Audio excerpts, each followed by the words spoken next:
दोस्तों, जीवन में हमें अक्सर अपनी गलतियों और बीते हुए कार्यों का पछतावा होता है। हम खुद को सोचते हैं कि क्या होता अगर हमने वह कार्य नहीं किया होता या उस गलती को सुधार दिया होता। लेकिन क्या आपने कभी यह सोचा है कि बीता हुआ कल वापस लौट कर नहीं आता है? यहाँ हम एक छोटी कहानी, गहराई से सोचने वाली महात्मा बुद्ध की इस कहानी के माध्यम से देखेंगे कि हमें अपनी भूलों को भूलकर आगे बढ़ना चाहिए। एक बार महात्मा बुद्ध एक गांव में प्रवचन सुना रहे थे।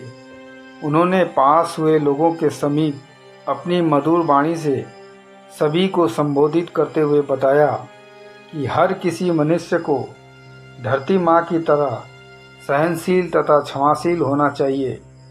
क्रोध मानव का एक ऐसा शत्रु है जो दूसरों को तो हानि पहुंचाएगा, साथ में खुद भी उससे नहीं बच पाएगा।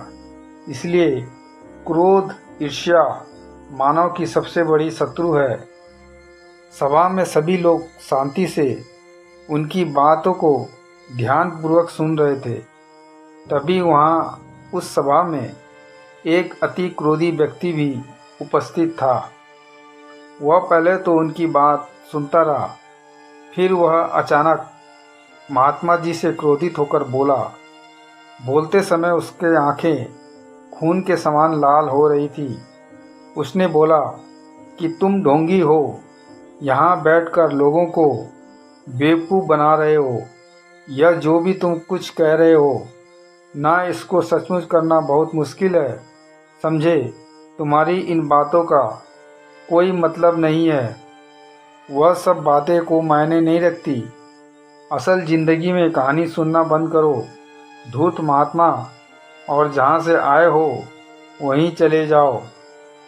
ऐसे कठोर वचन सुनकर भी महात्मा जी ने उस क्रोधी पुरुष का कोई विरोध नहीं किया और न ही उसकी बातों पर कोई भी प्रतिक्रिया दी।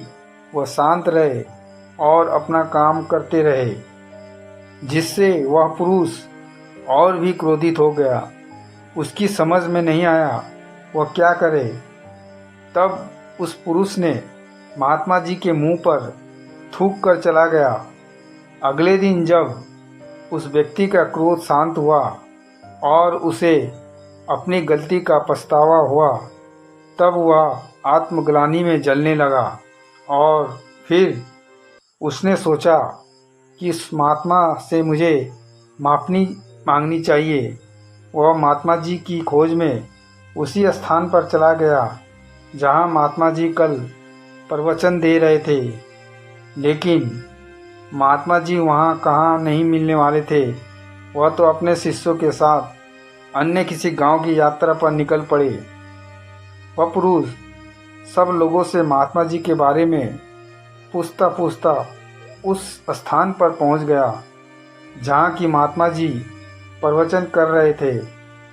तब उस पुरुष को महात्मा जी के शिष्यों ने उसे उनके पास जाने से रोका, लेकिन महात्मा जी ने अपने शिष्यों को आदेश दिया कि आने दे उस पुरुष को।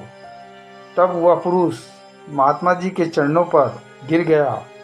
उनसे बोला, मुझे माफ़ कीजिए महाराज। उसने महाराज जी से पूछा, क्या आप भूल गए हो कि मैं वही जिसने कल आपका इतना अपमान किया था?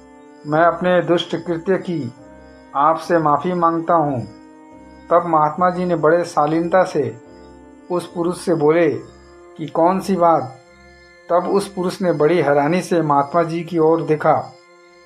महात्मा जी बोले कि मैं तो बीती बातें वहीं छोड़ आया, क्योंकि बीता हुआ कल कभी वापस लौटकर नहीं आता। इसलिए बीती हुई बातों की वजह से आज और अपना आने वाला कल नहीं बिगाड़ना चाहिए। जो हो गया सो हो गया। तुम्हें अपनी भूल का एहसास हुआ, यही सबसे बड़ी बात है। तुम अपनी गलती को मान लिए, सो तुम अब निर्मल हो गए हो। इसलिए कोई भी ग्लानि अपने मन में नहीं रखो। अपने आने वाले कल के बारे में विचार करो और उसे सुधारने का प्रयास करो। महात्मा जी की बात सुनकर उस पुरुष का मन का भार हल्का हो गया और उसने महात्मा जी के चरणों को पकड़कर कहा, आज से मैं अपने क्रोध का त्याग करता हूँ और धैर्यवान और क्षमाशील होने का प्रण आज से लेता हूँ। तो दोस्तों, हमें इस कहानी से यह प्रेरणा मिलती है कि यदि अपने बीते हुए कल की गलती को लेकर हमें वर्तमान में उसका पछतावा न कर उस गलती को हमें अपने भविष्य में कभी नहीं करनी चाहिए, क्योंकि बीता हुआ कल कभी लौट कर वापस नहीं आता। तो अगर आपको महात्मा बुद्ध की इस कहानी से कुछ सीखने को मिला है तो अपने दोस्तों के साथ इस स्टोरी को ज़रूर शेयर करें और हमारे चैनल को लाइक और सब्सक्राइब करें। धन्यवाद।